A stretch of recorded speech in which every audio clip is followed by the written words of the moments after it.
Bonjour et bienvenue à Juste un moment.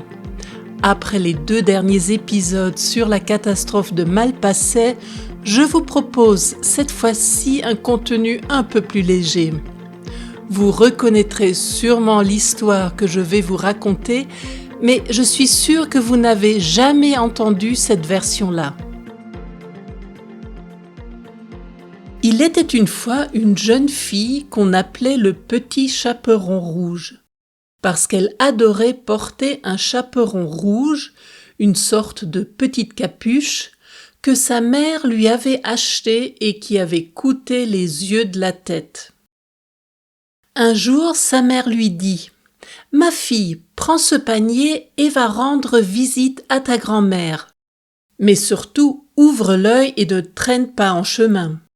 Tu sais que je me ronge les sangs quand tu pars seule comme ça. » Le petit chaperon rouge prend le panier et part chez sa grand-mère.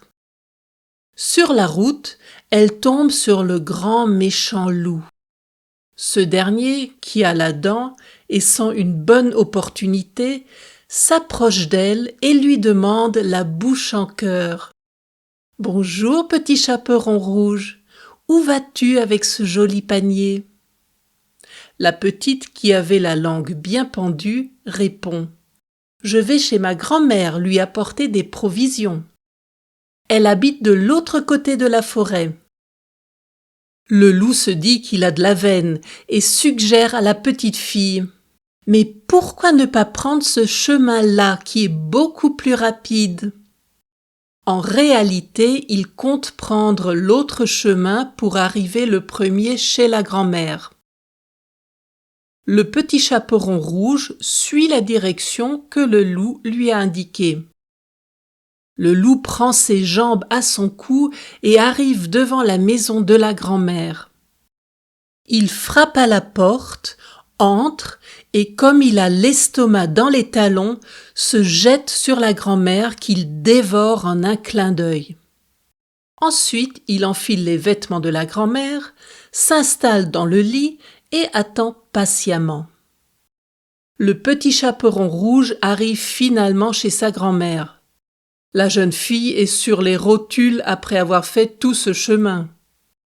Quand elle entre dans la chambre, elle trouve sa grand-mère dans le lit, mais quelque chose semble bizarre. Elle s'approche et demande « Oh, grand-mère, comme tu as de grandes oreilles !»« C'est pour mieux t'entendre, » répond le loup. « Et grand-mère, comme tu as de grands yeux !»« C'est pour mieux te voir, » grogne le loup, qui essaye de garder son calme, mais il a le sang chaud et l'impatience commence à le trahir. « Mais grand-mère, comme tu as de grandes dents !» s'exclame enfin le petit chaperon rouge. Le loup, qui n'en peut plus, saute hors du lit et hurle « C'est pour mieux te manger !» et il se jette sur elle. Mais à ce moment précis, un chasseur qui a l'oreille fine entend le vacarme et fonce tête baissée vers la maison de la grand-mère. Il frappe à bras raccourcis le loup, l'assomme et ouvre son ventre. Heureusement qu'il avait le cœur bien accroché. Il finit par libérer la grand-mère. La pauvre a eu des sueurs froides, mais elle est saine et sauve. Le petit chaperon rouge, qui avait presque tourné de l'œil, promet de ne plus jamais faire la sourde oreille aux conseils de sa mère. Le souvenir de cette aventure lui fait froid dans le dos. Cette histoire tirée par les cheveux est terminée. Avez-vous reconnu et compris toutes les expressions idiomatiques avec les parties du corps ? Les abonnés aux ressources trouveront une activité avec ces expressions et d'autres sur justunmoment.ch. J'espère vous retrouver le 4 octobre pour un nouvel épisode. D'ici là, n'oubliez pas de vous abonner et de me suivre sur Instagram et Facebook pour ne rater aucune nouvelle. Je vous dis à bientôt pour un autre moment ensemble.